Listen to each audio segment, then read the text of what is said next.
No, he didn't stick it under there. He just ran it up. Oh, he ran it up under there. Yeah. Yeah, I just ran it up in there. What you trying to hook on to my cable? Go ahead. I was thinking, I think I should just put it in there like you did. Hey, if you want. That'll help you all that. As long as it stays and y'all not interfering with me. Well, I won't interfere with you. You know y'all will. Not unless we're on the same frequency as you, huh? Well, hell. See them on nerves and shit and stuff. Dude, I've got... I got you. You You got know the what, shakes. you know what essential tremor is?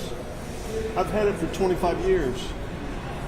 Where I'll shake. Hey, but I'm still strong.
your right or your left? Right there.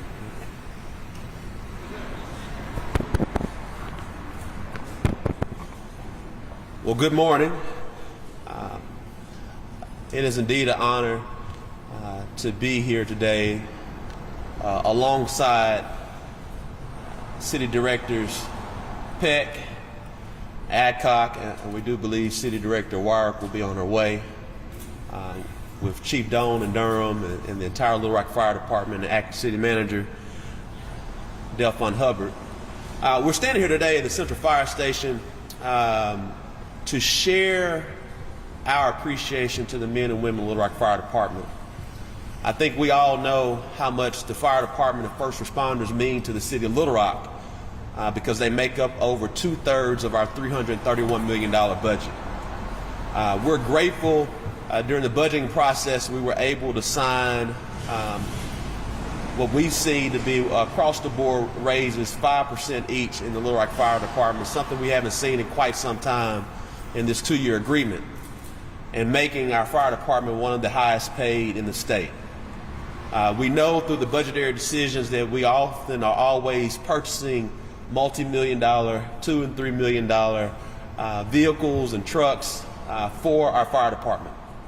But while we are prioritizing our fire department, we also understand during the budgeting process there's always a need for tender loving care, TLC, in many of our fire stations because we have some deferred maintenance. And while we may prioritize the salaries of our firefighters and while we may prioritize the equipment and the resources, we also know there's an area for improvement as it relates to some of the TLC in some of those particular buildings. And so out of those discussions, many residents came to many different city directors as well as City Director Kathy Peck and said, oh, I didn't know about X, Y, and Z, and we want to be helpful. Well, today we are announcing the Love Your Firefighters campaign. And if you go to littlerock.gov/LYF, you can pay a tax-deductible fund, checks to a tax-deductible fund to ensure that we can add more tender loving care to many of our firefighter facilities. And so we're excited about that. We want our residents, many times when there's a question of how can we be more helpful, this is an opportunity to do that as well as do it tax-free. And so we're excited about that today. We want to continue to demonstrate how we honor our firefighters, what they do day in and day out, because they are putting their lives on the line. And so to talk about the purpose and the vision, I'm going to bring to one of the firefighters' most beloved city directors. And I'm going to say the same thing about City Director Adcock and City Director Warwick, but we know one of the most beloved firefighter city directors is City Director Kathy Peck, and let her talk about the purpose and the vision of the Love Your Firefighters campaign. Give her a round of applause. Thank you, Mayor. I am so proud and excited to be here today. You know, we all know firefighters don't just fight fires.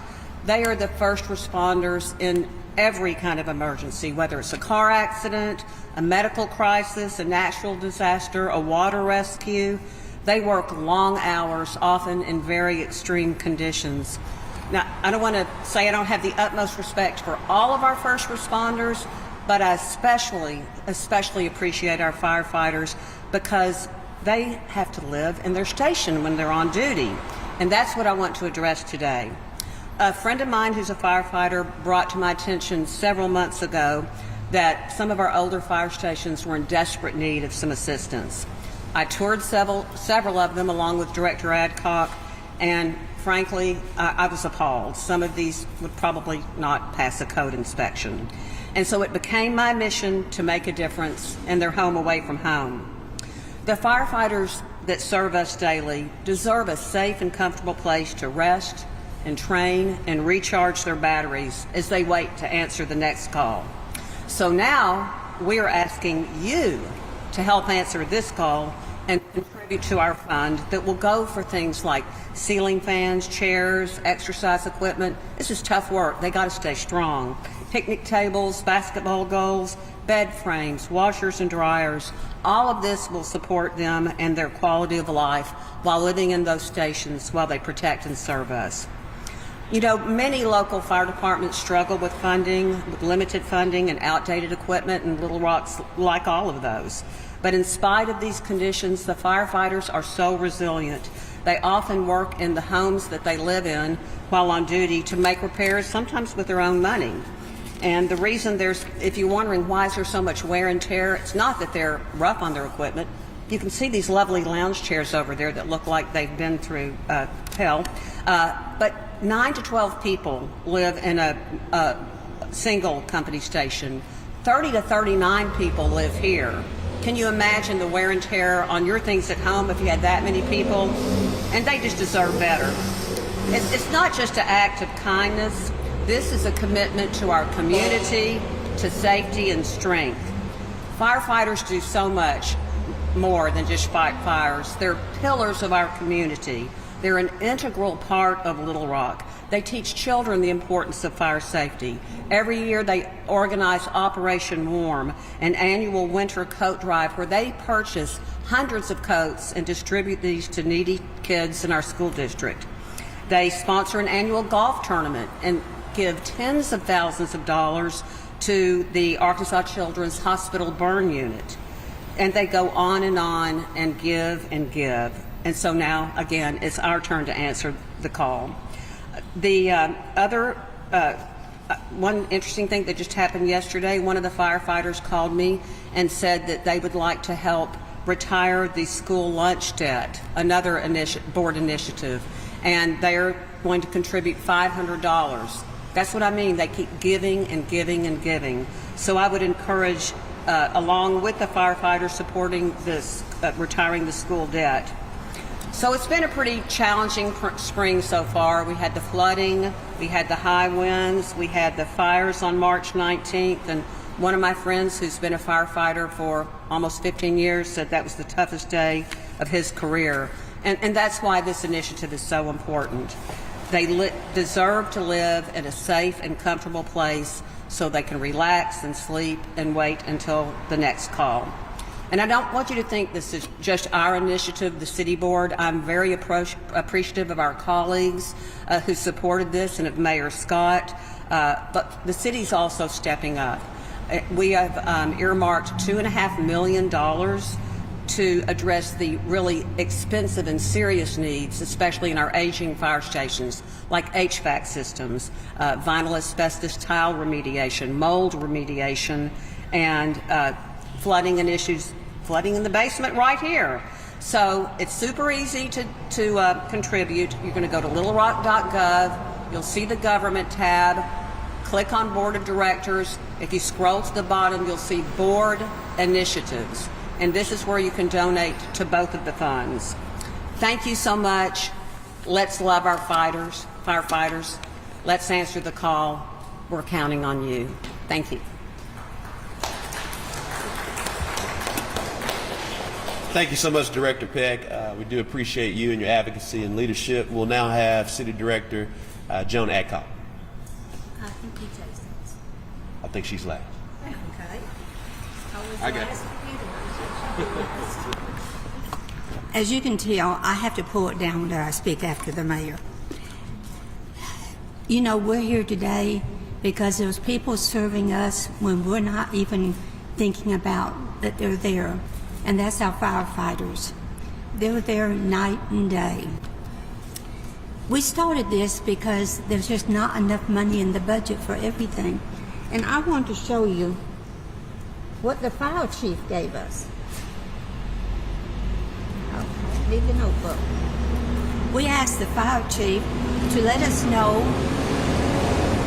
what the needs was at the fire station, and this is the book that he gave us.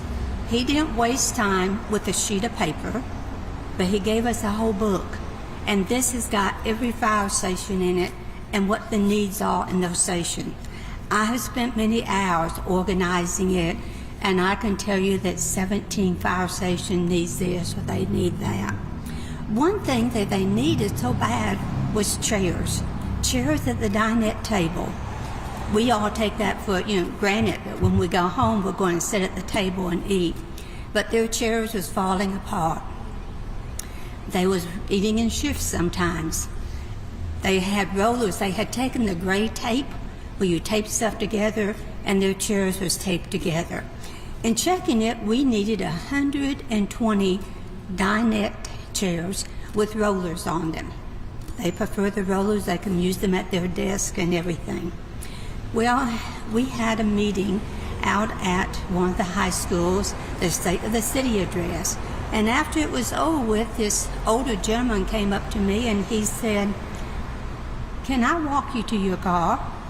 And I said, "Sure." And as we was walking, we talked about what are you doing? And I told him about this project, about loving your firefighters, of all the needs.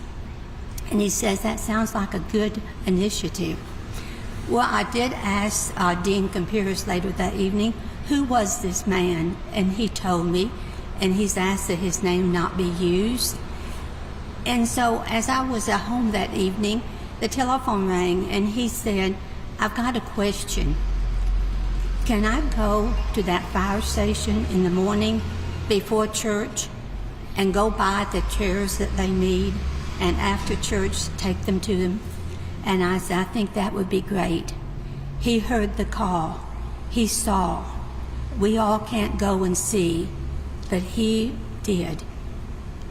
He has now given us 120 of those chairs to go to all of the different fire stations. He heard the call, and that's what we're asking all of you to do, is to call us. We can give you a list. We are hoping that we hear from companies that want to come alongside us and partner. We want to hear from groups, churches that wants to help. But we also want to hear from the parents who has that little boy that wants to go to a fire station and see a fire truck. And mom knows that you can take this or you can take that to the firemen, firefighters, because that's what they need. So we want everyone in this city to become part of loving their firefighters and answering this call. We will be going to the different stations. We will be able to tell you what the needs are. We have that list right now. We're just waiting for the telephone calls so that we can help. And I hope that you get the opportunity to take your gift, because I have never seen people so appreciative of just the very small things that we do. In visiting the fire stations last week, we would be sitting there talking, and all of a sudden everything went quiet and you heard a loudspeaker, and it was a call to come. The firefighters get up so quietly. They don't say, "I don't feel good." They don't say, "Well, let's wait till after lunch." They don't say, "I'm not ready." They don't continue the conversation. They're gone. And within seconds, it seemed like you could hear the sirens as they left the building. That's how they answer their calls. So I want to know, how are you going to help us answer the calls today of these firefighters? Someday you may be sitting in a car, at home in a bed, or out in the woods, and you may need that special person to come and to help you. And there they are. There are your firefighters answering the call. And I'm asking you today to answer the call for them. Thank you.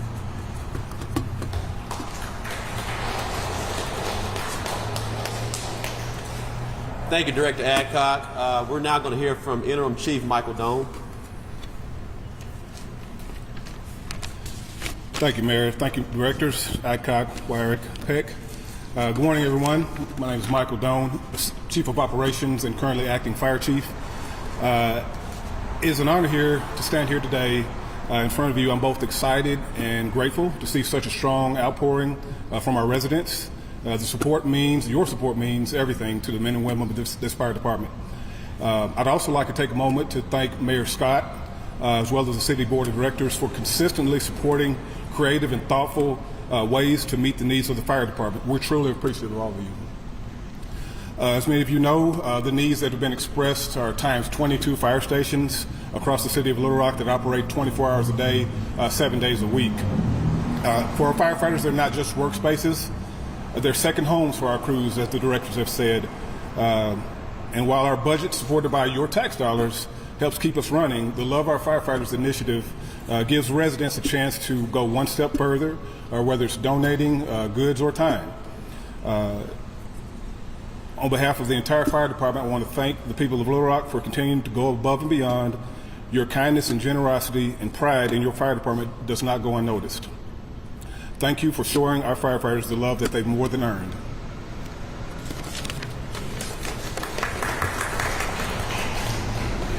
And before we do Q&A, we're going to have some summary remarks from City Director B.J. Wire.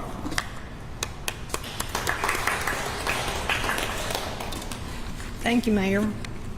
As I was a little bit late. I was fighting with my printer to get my notes printed out. I finally had to write them.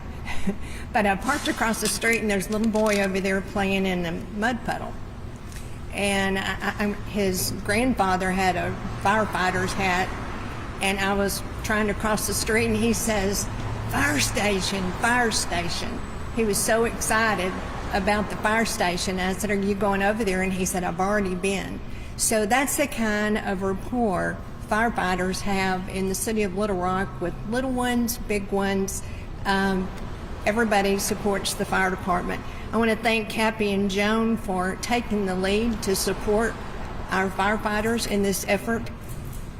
Firefighters are engaged in our personal lives with support when we have fire, when we have accidents, when we have floods, when we have fallen, and we have personal injuries when we're playing. They're there. They choose to do this because they love to serve our folks.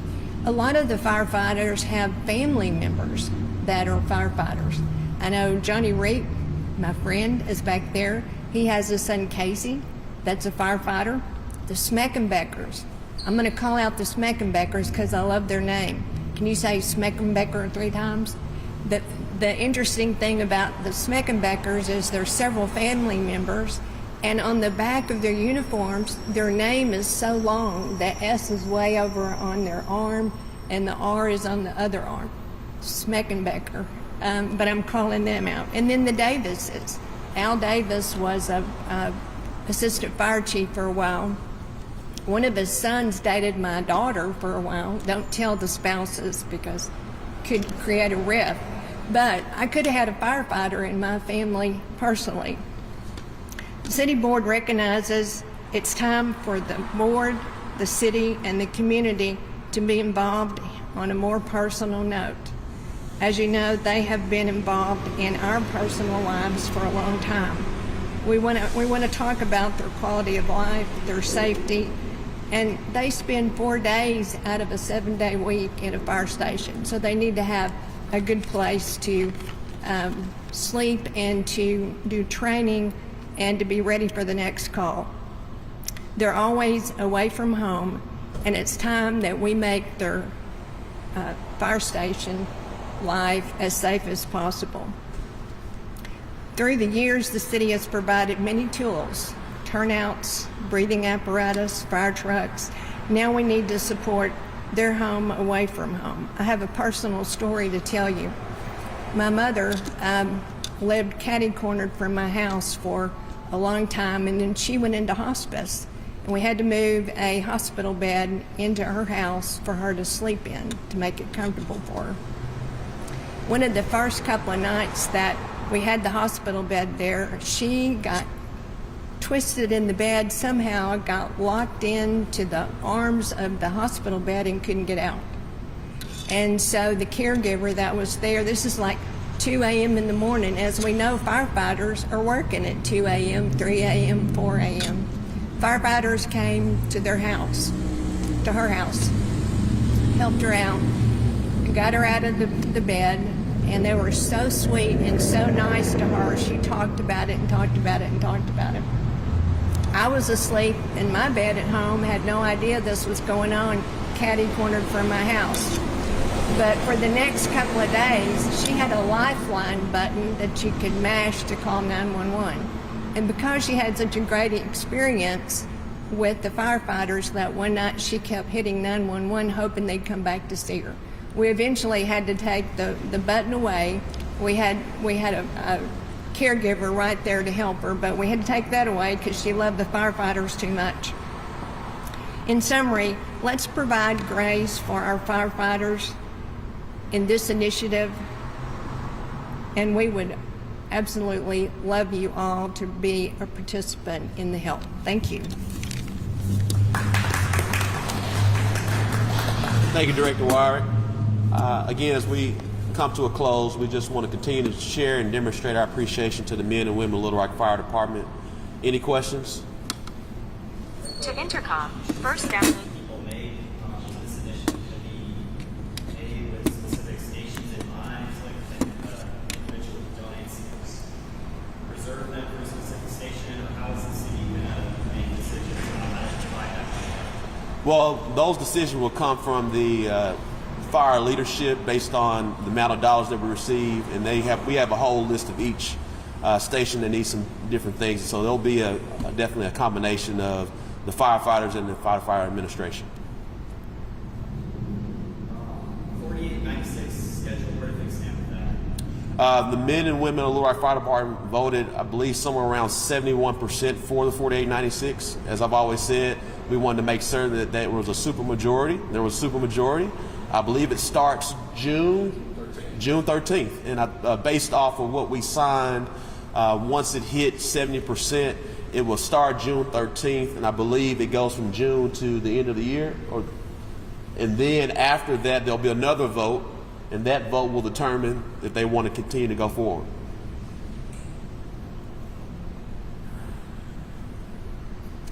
Yes, ma'am. Would the tax that fell in November have gone to the cities? Yes.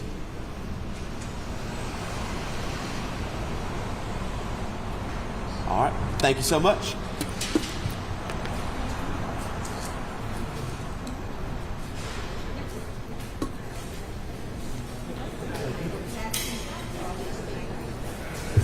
Just